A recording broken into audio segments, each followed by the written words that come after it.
All right. Good evening. It's kind of late. Early for some, late for me. Give me a few minutes.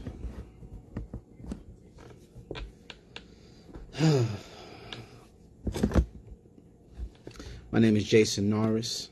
I'm a train operator, B Division, shop steward, and member of Progressive Action. I'm also an e-board member, train operators, B Division. I don't differentiate. I will work with anybody, for anybody, with both divisions, C Division included. It's not a problem or an issue. Today we had an e-board meeting. I'm going to get I'll get the elephant out of the room, out of the way.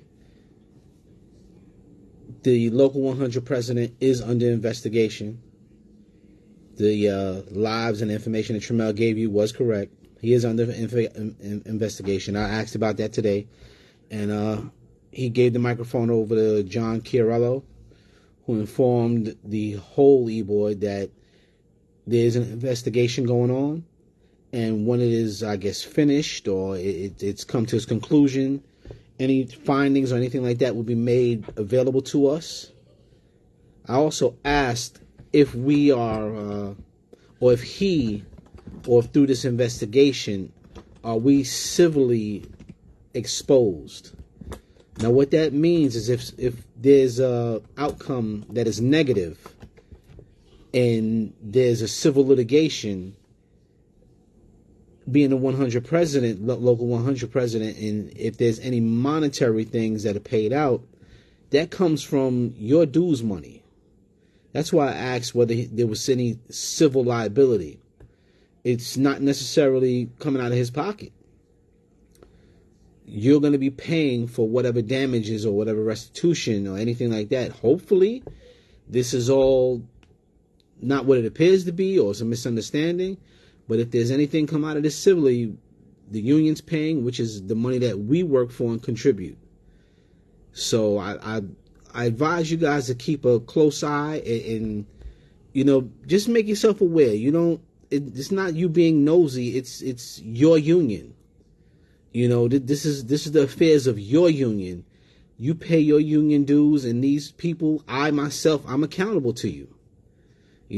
I'm in the field. I'm accountable to you. I should be accessible. I should be accountable for everything I do. If I take money away from you or it's misspent, you have the right and the ability to question what's going on and why has this occurred or why has this transpired. So keep a close eye on it. Keep a watchful eye on it. The other point of business that went on is the stipulation for the audio time. Now I understood what the stip was about, and I understood this before it was exposed. I had an inkling that the union is in bed with the company, and they're trying to get this availability money at almost all costs. It's supposed to be $80 million a day. If they can get it for 5 days, it'll be a split, 50-50. That's $20 million in the union's hands. Now, the question I asked is, when this agreement or this more, it was more an understanding or a two-party agreement, why wasn't it more explicit?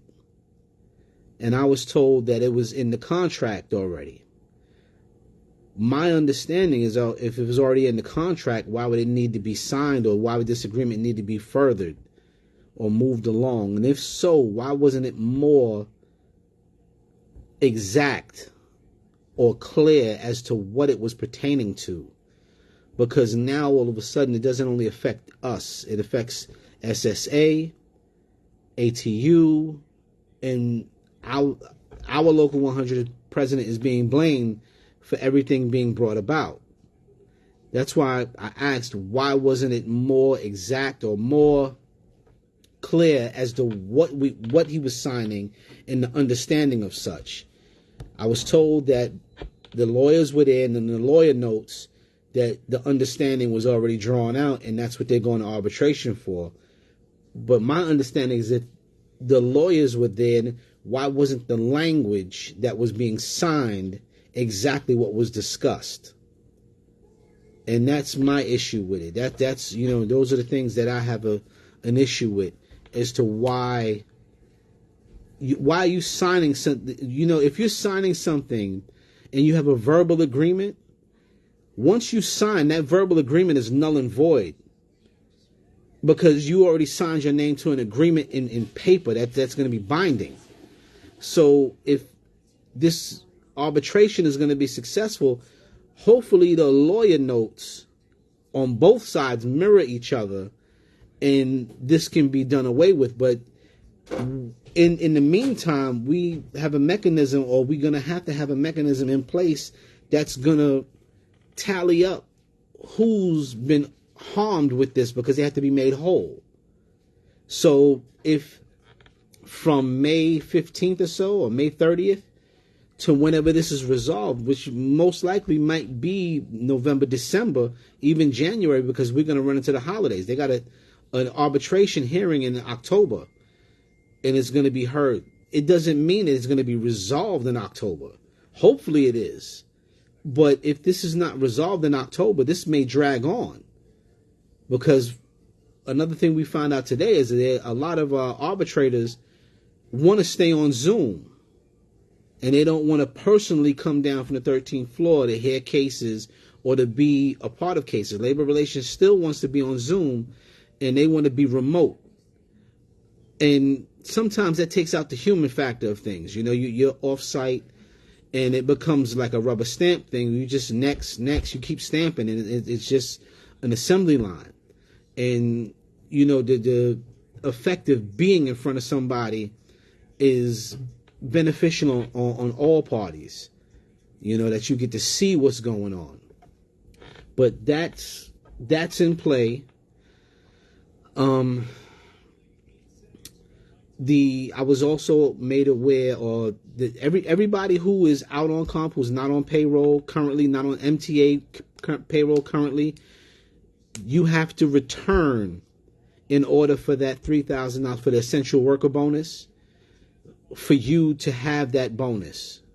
So from what I was told, and I said, is it fair that the people who are out do not get the chance or the choice to elect what they want done with the money? So from my understanding, probably within a month of you coming back, they're going to pay you this money, and you don't have the chance or the choice to elect to either put it in your 401k, your pension, IRA, whatever you want to do. You no longer have that choice. I don't know why they did that, or supposedly they say because in the wording in the contract says you have to be active to have a choice. I don't think that's fair. I really don't think that's fair. And they might be able to go back and ask them to hold the portal open till December or whatever, but that doesn't suffice for everybody. And then I was also told that if people are coming back, they know they're coming back, change their contributions and max out their contributions, and that's the way they can save most of it. I really don't like that. I think anybody who has the ability to wear the uniform and is still employed should have the opportunity. It should have been not active. It's just everybody who's here, even if you're on the outs or you're getting ready to go out, or you're if you were active, not active, but if you were under employment by the MTA, this bonus should have been given. If this was an essential worker bonus, it should have just been given. It shouldn't have been a problem. This is money that's on the table, and this money that we're due. It should have just been given. That's my thought on it. Ms. Lee Talton, the agreement I'm speaking about is the RDOs. If you don't work 3 days, you're not eligible for the bonus time on your RDO. That's only for your RDO. That's not affecting your day-to-day overtime or anything like that. It's just for your day off. So if you work 2 days out of the week and you work overtime on those 2 days, if you max out and work 16 hours or 15 hours on those 2 days, you'll still get that overtime. It's just that if you come in on your 6th day, you're not eligible for your bonus. That's what that's talking about. All right. I don't know if you're still here, if you heard me, but the essential worker. But I think you're kind of, there were no technical concessions in this contract, but I believe that's a concession, even though it's been something that they say is established long term. I don't think that's fair. I really don't. I don't think it's fair at all. Wow.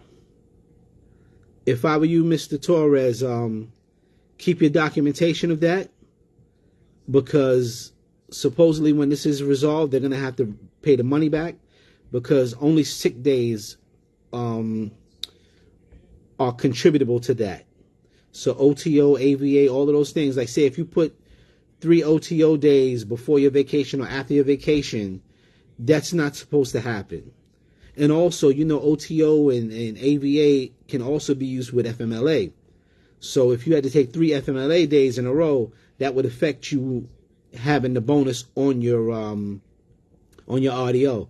That's not fair, because FMLA is something totally different, and that's for care of yourself or your spouse or your family members, and that should not be subject.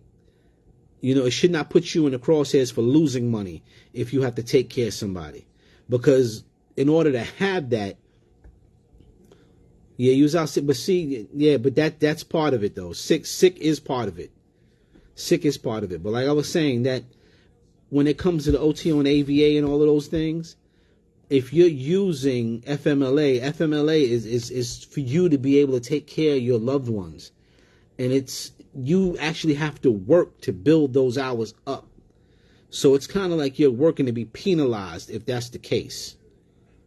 So I don't agree with that at all. I really don't.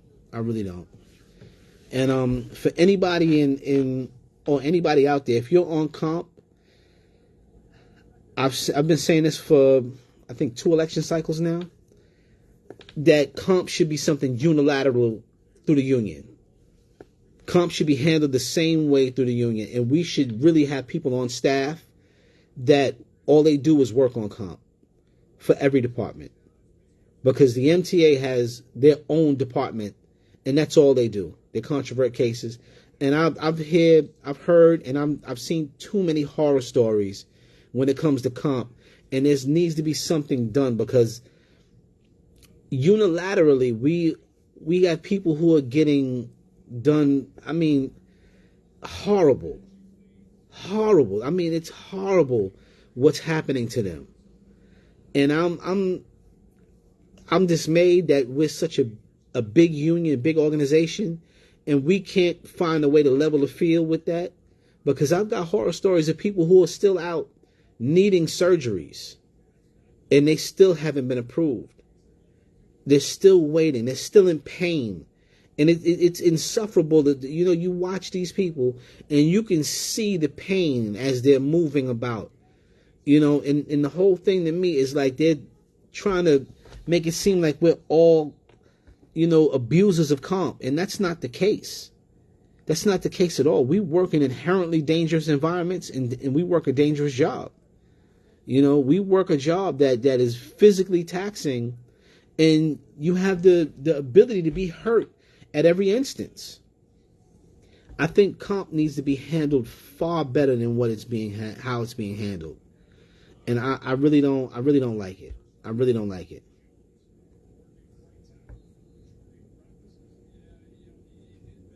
I hear you, Mr. Speller. I hear you. I wish more of us, or we do need to make a concerted effort to make a stand. And I wish we would come together with that and have a plan. But there are far too many people. I'm a guy. I work overtime. I work a high penalty job, and I work overtime. And I'm in agreement with that. We need to sit down and put our heads together and effectively stall out overtime, because this company runs on it. There's no other way for this company to run unless we have overtime. And we need to figure out how we're going to do this. Either we work no audios or we don't work late clears. One of the two. But we all need to be in agreement with this. Every last one of us. We all need to be in agreement that for a pay period, we're not going to do it. We're not either going to work audios or we're not going to work late clears. Everybody, from top to bottom. I don't care if you got 35 years, 40 years. I don't care if you just came out of school car and you need money. Sometimes that little sacrifice will help throughout your whole career, and it will help the process. Unity is what's gonna show that we can't be moved around and we can't be maneuvered. If we would just come together and homogenize with that one idea, we can lead into everything else. If we would do that for ourselves, that would be tremendous. I mean, tremendous. It would be tremendous if that was to come about. You know, it would put a sense of pride in everybody.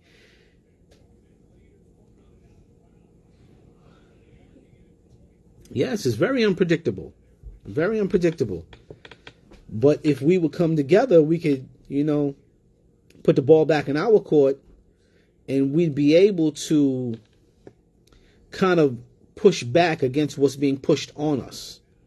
We'd be able to actually have a little bit more grip and a little bit more say in what the fight is, because we're demonstrating that we are willing to go to certain lengths. I would love to see that. I would love to see that. I don't know if we have the leadership in place as a whole for people to galvanize and follow. I don't know. I don't know if it would take others involved, or it would take for certain leadership members to just kind of step back. I don't know what you guys want to do. I don't know who you guys would follow. I don't know who could galvanize you guys to actually stand up and do something. And you guys are going to have to make that choice. So you're going to have to make that known, that we're going to stand behind this person or that person. Yeah. Yeah. And it seems like we have quite a few people who are either compromised, can be compromised, or who are on the hot seat.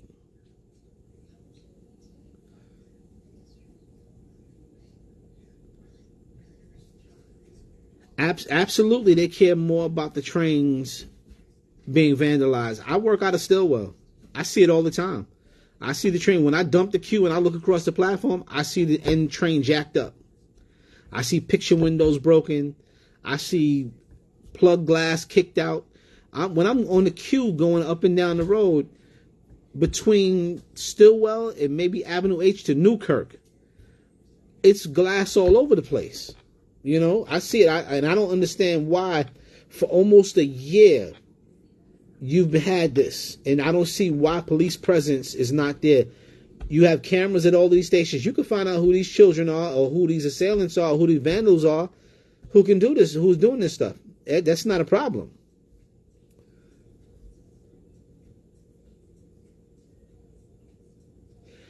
Nah, bro, they're gonna give that bonus separately. That bonus is going to be given separately. That's a separate check. So when you're looking for your direct deposit statements, you're going to see two statements, or you're going to see two deposits, because that was something that was done in the initiation of it. When they were asking, that was already on the table that they wanted in separate checks. And the running joke was that guys were trying to keep money away from their wives, and they would divert that check to a different account and stuff like that. I don't know. I think it's better that's a separate check. That way you're not piling up all of your income on one deposit and one statement, because now it'll move you out of a tax bracket to another one. I hear you, but that's how it's coming.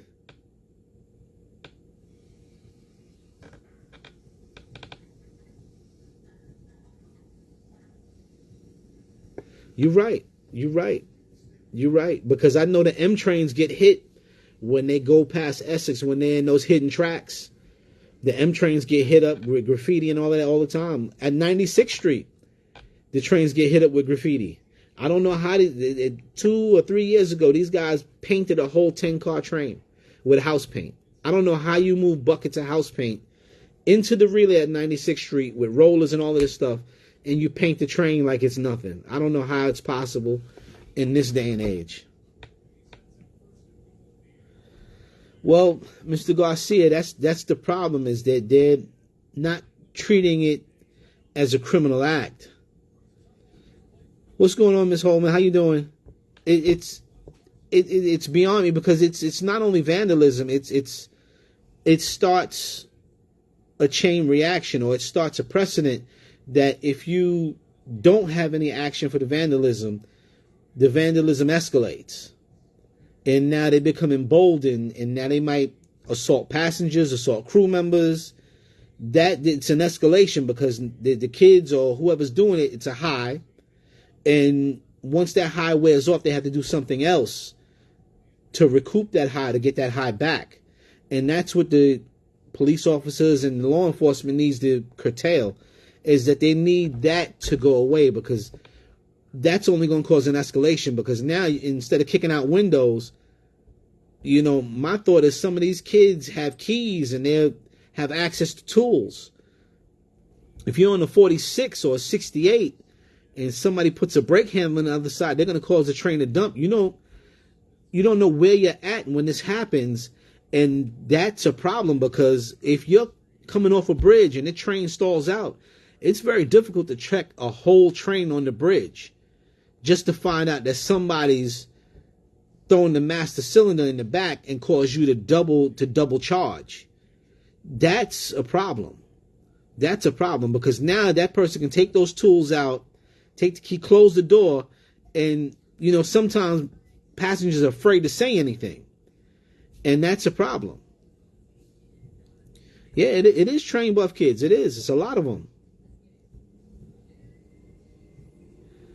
That's another problem, Mr. Torres, that a lot of these things are being sold, and they're being sold by your coworkers, some of your coworkers who've retired.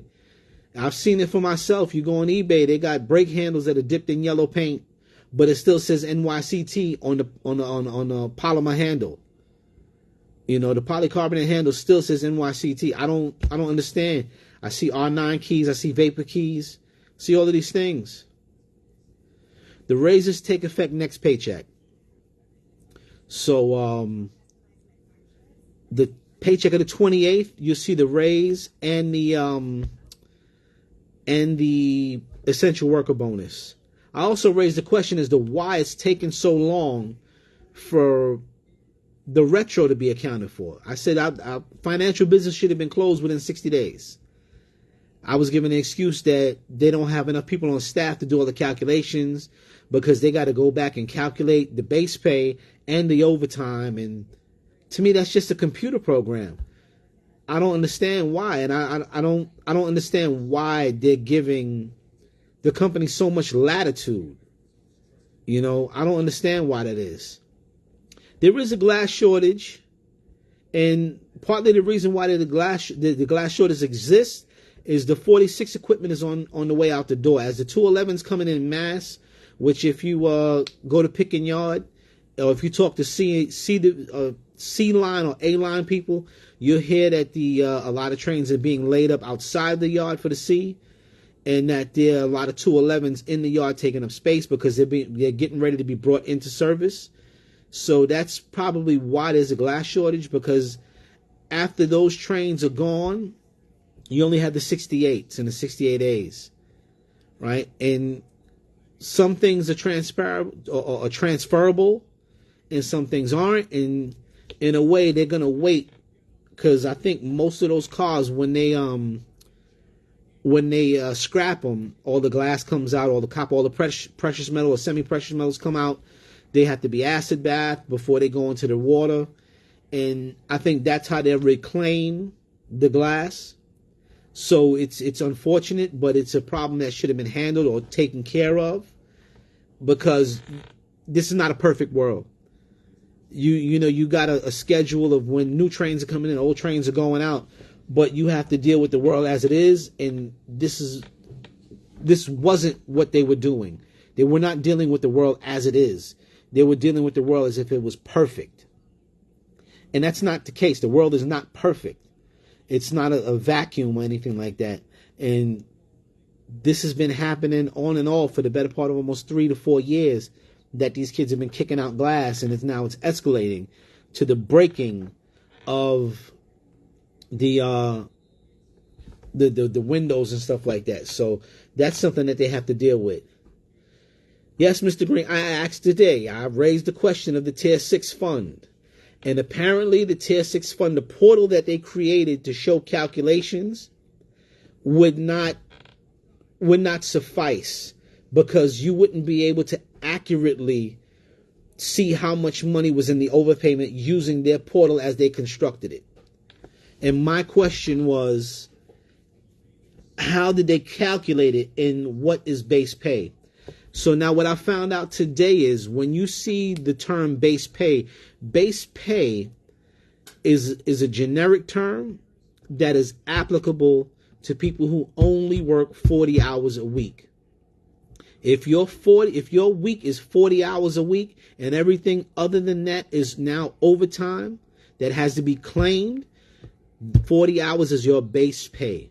If you're a bus operator, train operator, conductor, towers, anybody who has a pick shift and can pick a penalty, whatever you pick is now your base pay. So say you pick a 12-hour job, your 12-hour job is your base pay. So now if you're Tier 6, that 15% is above that 12 hours, which is what wasn't explained to us in the beginning.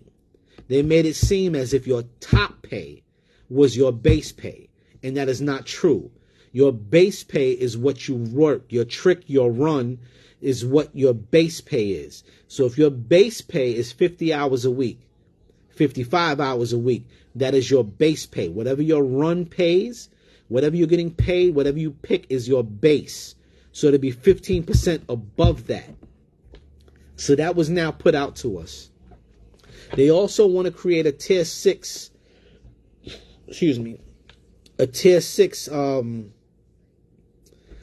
the computer does handle the computation, but if you are Tier 6, that means you're a new worker.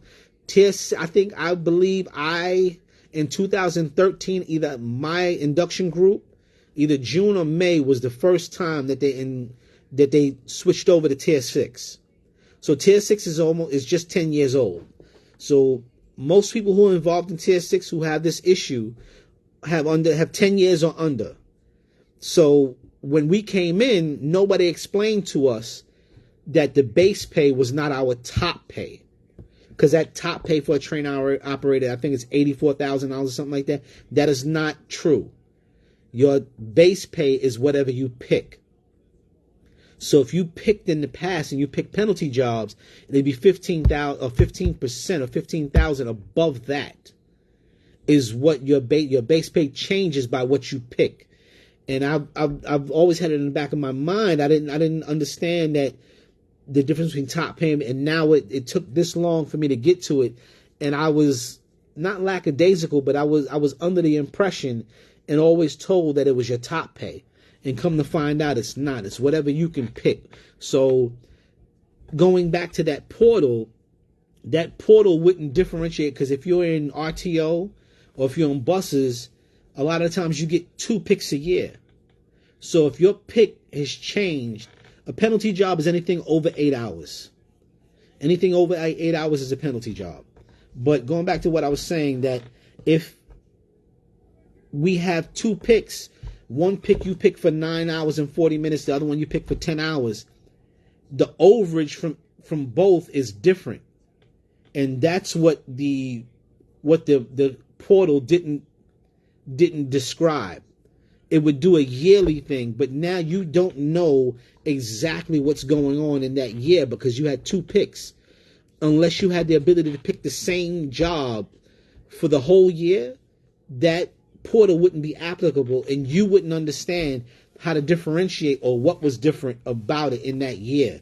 You wouldn't understand what they were taking out or what the overage was, because you wouldn't know what the calculation is. So now they're going back to do that, and they're trying to force them to recalculate or to do the calculations better with a better breakdown.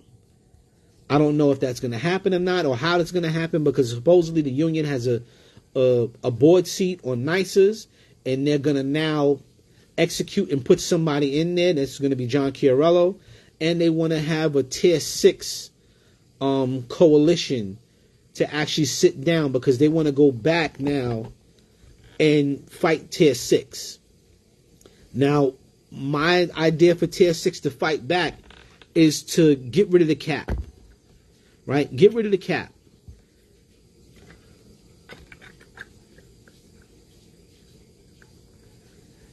That's sometimes true.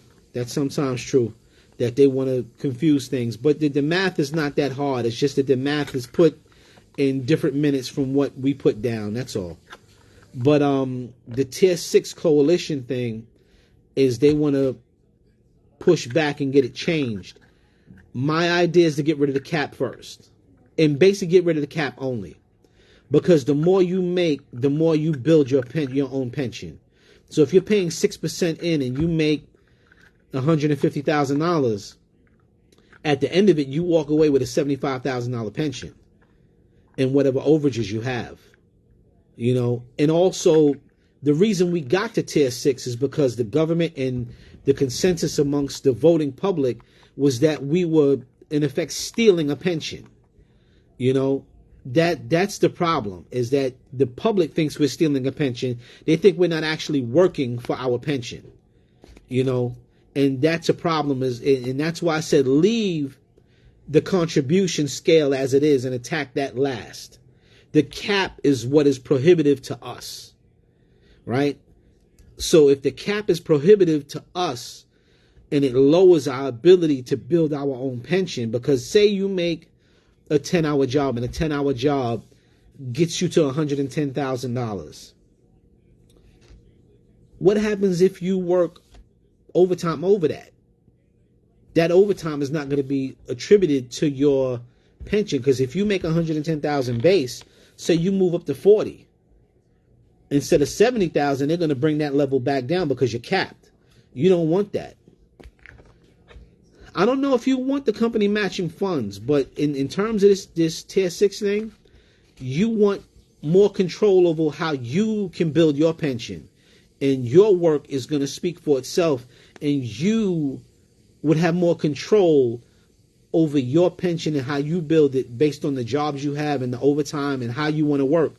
That's what you want. You want more control over the pension is the longevity of it all. Is that what you want? You want the control over what you're going to be able to have when you can no longer work. Because remember, just because you retire doesn't mean you can't work. You can retire and work, but there comes a time and a point in your life where your mind and your body is no longer in preparation to work. You will not be able to work, and you want to have those times covered. Okay? So the Tier 6, we need the cap removed. And we need that fight to go first. We don't need to go at the contribution rates, because that would be something we can stand on. If we remove the cap, we could stand on the contribution rates, because the public thinks it's just tax dollars paying this out. And it's not. The fund is very soluble right now and it's very stable. So this is not a burden on the state or the city. This is not a burden. This is all of this money goes into NICERS, and then we get a payout, right? And the news media make it seem as if we're stealing something or we're taking something away from normal citizens when we are being paid, you know, and we pay our money out to this fund. Not only that, if you are a civil service worker, you're not really, or you'll never truly make the dollar in the private sector that they make. You don't have that access, because you're basically being paid. There are no furloughs and layoffs and things like that. Those things very rarely happen, and you are being paid and you're working the whole year. So you kind of take a step back for having constant work, is the idea. Well, the public only has that idea because it was fed to them. That it's not truly arrogance on them. It's they're going off of what was fed to them, and that's the problem. Is that they were fed a line, and now that's a problem. Excuse me.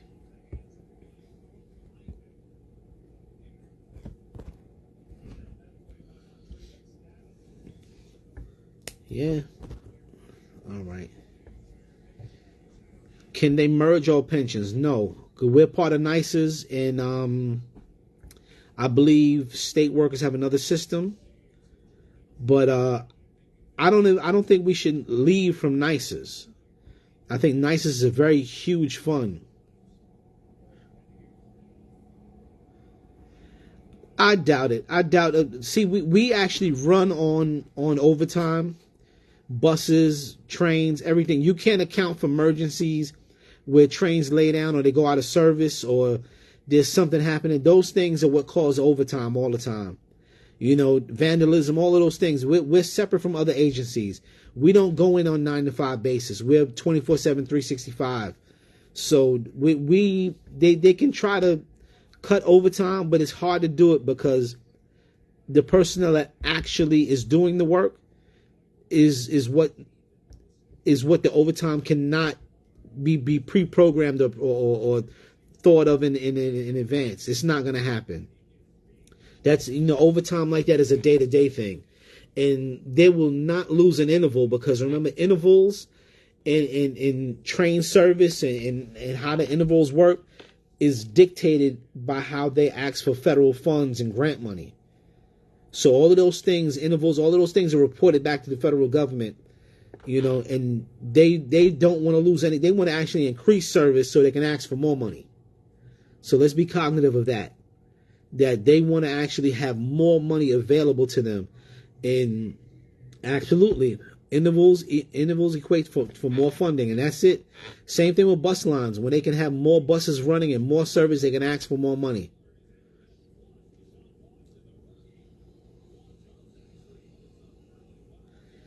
Well, they might slow up hiring CTAs. They might also, not to get too off topic. It's not my department, but transit has become enamored and in some ways spoiled with the contract cleaners. They really love that program because they don't have to pay pensions, health benefits, none of those things. And remember that what a cleaner gets paid hourly is a small portion of what the cost of employment is. So if they get paid hourly and they top out at $30 or so, cost of employment may be 110, 120. If I'm paying a contractor for somebody to get paid $20 an hour, I'm just covering that. My cost of employment probably doesn't break $30 an hour. That's something they love. Station cleaners and car cleaners, be aware that the MTA, they look at that and they love that because their philosophy is, I don't want to pay somebody to mop and sweep and pay them a pension. Their firm belief is that, if I can get it all done on the cheap, I'll do it. Contract everything? No. Subcontractors? Yes. But even a lot of MOW work is contracted out. But that's something that will come and go. But if they can remove all the station cleaners and car cleaners with contractors, that would be something they would eat up. And they'd probably put our cleaners in the yards to do deep cleaning. Because the contract cleaners came as a gang. And if they can get them to move from terminal to terminal and clean a station down and keep working, and there'll be a 24-hour thing, and they don't have the cost, that's right, Mr. Torres. They would jump on that in a heartbeat. I'm not begrudging anybody in stations or the car cleaners. I'm just saying, be aware that this is something that the company would love. They would jump on this because it would save them a lot of money. I mean, a lot of money. Especially with the health benefits and the pension payment. If they can get rid of those two things, they would, they would love it. Well, I'm hoping that all work won't disappear, because it is. I mean, we got young people who come in straight out of high school who coming into the MTA and they're cleaners, and it's good work experience. And it's for somebody who's 18, 19 coming into this world. That's a lot of money to make, in the scheme of things. When you look at your peers of that same age, that's, if you come on with your head on your shoulders and your finances right, and you have some financial knowledge, you can really make a life for yourself. You might have to work a long time, but you can also go to school and not be stressed out because you have the money to pay for it, and it's a good opportunity, and I would like to see it stay around, because many of my fellow coworkers started off as car cleaners and station cleaners. I see nothing wrong with promoting up into RTO or into buses or any. You can even go to school and then go into the professional side of the things, or the professional side of the MTA. It's just an opportunity, and I don't begrudge anybody for having that opportunity. It's just that if we allow them or show them that it's not necessary, then we lose that. We lose that entry level. That entry level is important. That entry level is very important. You can tell your kids to come in entry level. They don't have to stay. But, McDonald's, fast food, casual dining, movie theaters, mall jobs are not paying what they get paid here. Yes, we do. We need to keep them DCAS qualifiable. And I believe all testing and hiring should revert back to DCAS. This 1 in 3, I hear so much bad stuff about this 1 in 3 and how everything is scrutinized, and it all appears to be a money grab when you look at it. You take this exam and they get to knock you down for anything. I don't like it. I don't like it. I don't like it at all. I don't like it. Not one bit. I don't like it. And I think it's predatory. Yeah, we must keep all of these jobs civil service. We must keep these jobs civil service, because they're good jobs, they're honest jobs, and we all should be able to attain, or they should be open for us to be able to have them. Yeah, but but it's something that can teach them responsibility, and then it's incumbent upon us who we're here. We are here on the property. And the average age on property is somewhere between the late 30s and the 40s is the average age on the property. It's incumbent upon us. I see the younger guys and I talk to them. I tell them, don't mess the job up for yourself. If you can't, go to school. You may not have thought of going to school, or, after high school, that was it. But just because you couldn't see yourself doing any further doesn't mean you can't see yourself going further in the future. And that's something that's always supposed to be left on the table. Is if you have the opportunity to better yourself, encourage them to do that, because you never know. You can encourage 10 to 20 of them, and they can wind up being the bosses, and they remember that, and they remember where they came from, and that's what you want. That's what you want. You want people to matriculate up into the high points of this company. You don't want people getting hired straight out of college who have no work experience. They don't have the same work experience if they matriculated up. You want that, because now when the person's up in the ivory tower looking down, they remember what it was to work in the mud. You want that. You want them to have to give you the benefit of the doubt, because they understood what it was to work hard, physically and taxing, to be out there in the weather. You want that. You want that understanding of what your job really entails. That's why I say, when we are train operators, conductors, towers, everybody moving throughout the system, yes, superintendents are being hired off the street. This is why you want to encourage the young to do better. You want them to do better. You want them to know what it is to be on the ground actually doing this job. And when they get up into higher positions, they look down and they look across and go, you know what? I remember what it was like to work in 0 degrees or -20 weather. I remember what it was hard. It was difficult. And you want them to be compassionate about how they proceed and how they institute rules. You want that. You want them to be conscious of what it is to work day in and day out. You don't want them to come straight from college into an executive position and they have full detachment. They don't know. They don't know. They worked a shitty job in college just to get through. And they loathed that job. They hated it. Now they're in a position of power and it's almost like they hate the working person. You know, it's not the working person you hate. It's the work that the working person did that you hate. But you have a hand in changing that or modifying it. But if we leave them out there like that, they're not going to do any of that. We have to do better with our young. That's what I say. We have to do better with our young. You know, we need to take care of them. If we want our young to grow and be productive and to be kind and compassionate, that's incumbent upon us when they encounter us in the field, that we leave them with a positive outlook, a positive outtake on this. That way, some of them who are going to go up that far, because once they get into RTO and buses and working, like really working, they're not going to want to be there for too long. And if they have to do over 30, 35 years here to get to a retireable age, they don't want to do that. And I don't blame them. I don't blame them. I encourage everybody who's young, who, if you come in here in your 20s, please promote. Please go to college. Please do all these things. And you can become a positive force here. You know, you can do all of that.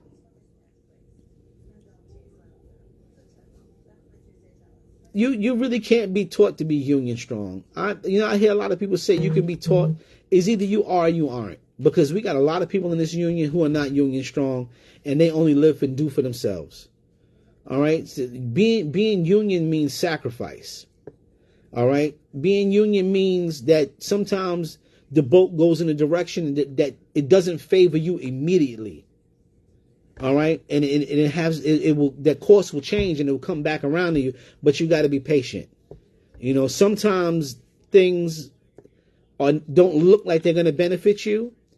And sometimes they're not going to benefit you, but they're good for the good of the whole. And sometimes you got to bite that bullet, because that's what union is. Union is sometimes you accept some change for others, even though it doesn't benefit you outwardly or immediately. It's there because your brothers and sisters need it. You know, we do, but being union strong means you have to sacrifice.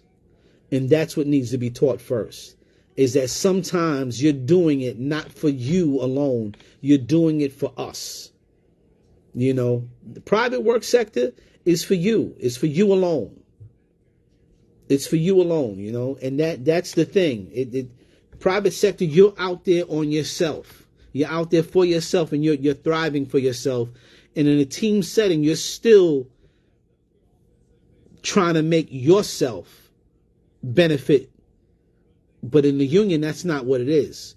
A union, most times, you're doing things for the benefit of all before yourself. And that's what needs to be taught. You know, that's the thing that needs to be taught, is that we're doing it for all. And sometimes that's what's lost, is that people come down here and they have selfish goals or selfish means. And that's not what union is. Union is sacrifice. Sometimes you have to put your wants and cares aside sometime. That's great. That's great, Miss Holden. You have to do that. And we all should do that. That's what it should be. Sometimes it's not. You know, people have selfish means. I've been around a lot of selfish, old timers who want to sweep up all the overtime, and overtime is them first and them first. And I see it. It's not beneficial to us all. And most of the times it kills the opportunity for overtime to be there, because it's only one person who's benefiting from it, And sometimes when rules are skirted or bent because somebody they know, that leaves an inequity, and it's known, So it's something that's out there.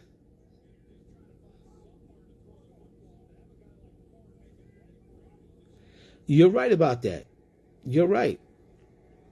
You're right. That our leaders are setting bad examples, and they're putting out a precedent that it in a way, sometimes what the leaders are doing, it looks like they're trying to appease themselves before you get, like, they're feeding themselves before you get fed. And that's not what we're about. That's not what it should be about. Everybody eats, and sometimes you're at the head of the line, the food will be a little hotter, right? If you're at the back of the line, the food will be a little colder. But if we all are getting the same meal, it's just a matter that you're a little further back in line. That's all. But we should all be, what we consume should be, kind of the same across the board.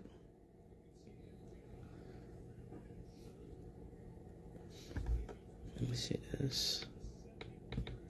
Still selling, yeah, it's difficult. I don't think it means selling out,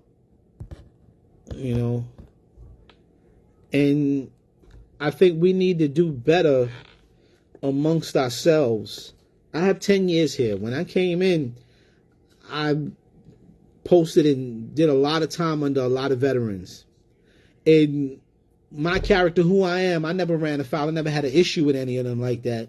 But I see a lot of people have issues, and I see a lot of veterans are not open to teaching or showing the way. And then I see some newcomers who are not open to receiving knowledge.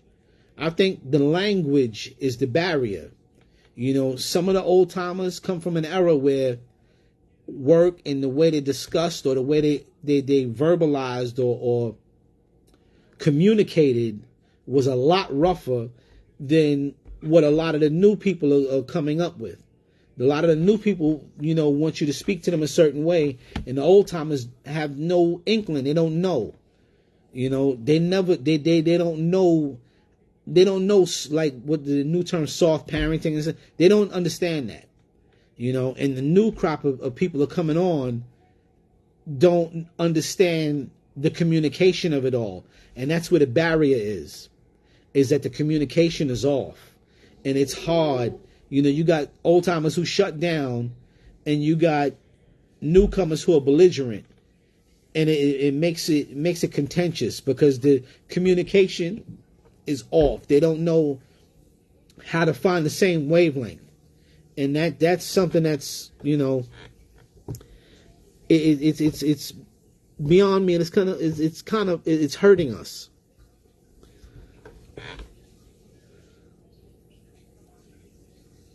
I don't know if it's slick talk or hazing. I think I don't really call it slick talk. I think some of them are just like sometimes the truth is very abrasive, and back in the day when these guys were working in the 80s and 90s, it was very rough. It was very abrasive. It was the job got to get done, go do it. And I don't necessarily think it's slick talk. I think it's just abrasive. It's very abrasive. And a lot of newcomers are not, it's just, it's just different, Yes, this is a very abrasive environment. It is. It is. And Miss Holman, I see you got 20 years here. And what it is the way the old timers was taught, the teachers are gone. So there is nobody, like when I had school car instructors who were in 30 years in when they were teaching me 10 years ago. Those guys are gone. Those men and women are gone. So to be taught how to interpret what's going on, you had somebody who actually told you how rough it was and how things were. You can't, it's not always about a thick skin either. It's about interpreting the language, because it may not be it's not seen as offensive from of the old timers. It's not offensive. It's just that the terms in which they're speaking are very plain and rough. As we moved along, a lot more people have become more nuanced and more intelligent and more taught. Right? They've become more educated. And a lot of the old timers came down here, and most of them just had high school, right? Some of them didn't have high school when they were hiring, and you didn't need high school. You needed work experience, right? So a lot of those guys are rougher than who are coming through the door now, and that's something that I guess guys with my time or my work experience try to pull the younger guys to the side and go, listen, don't take no offense to it. And then I also talk to the older guys and go, yo, you got to lighten up a little bit. You're real rough on these guys, because you got some people who are later in their career who are going to TSS and they're rough as hell. And when I see them in Stillwater, hold on a minute. You can't talk to them like that. They're not built for that, because they're gonna go to EEOC and they have the right to, and they got two legs to stand on, because in today's day and times, there's certain things you can't say, and in certain ways you can't say it. That's Mr. Torres. That's good. We all have to play a part. Sometimes the bridge, is the middle part of the bridge that's most important. Is connecting the two sides, right? So if we can be the bridge in between them, that's what we need to do. Because we want the job to survive.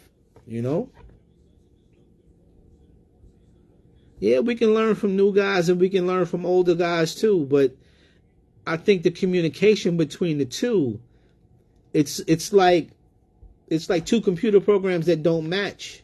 They can't talk to each other, right? So we need to find a way somebody's got to get in the middle. That way they can be the interpreter.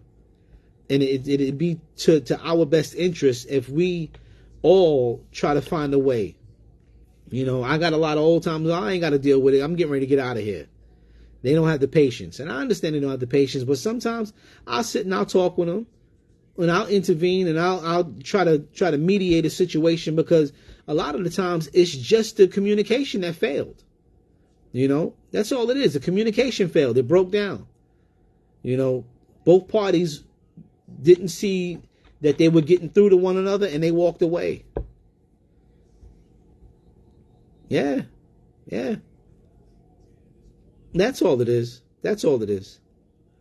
But I came to talk to you guys tonight about those things. I hope that they move forward with those things in the future. If you do have questions, just reach out. I suspect anybody who's got a Tier 6 refund due to them, I don't expect that to come maybe till next year, to be honest, because they're going to have to push back, and I'm hoping that they don't have to go to court to fight them to get this thing straight, because they're pushing back on this portal that they have. So I really hope that they can get this settled without having to go to court for clarity on these things, and to have it itemized out, because everybody who's Tier 6 may be subject to this, right? Even if it's for $100, you need to know where and how it came from and how those numbers were arrived at. And that's what we need to have, all right? So until next time, all right? Please be good, be positive, and stay inquisitive. All right, thank you guys.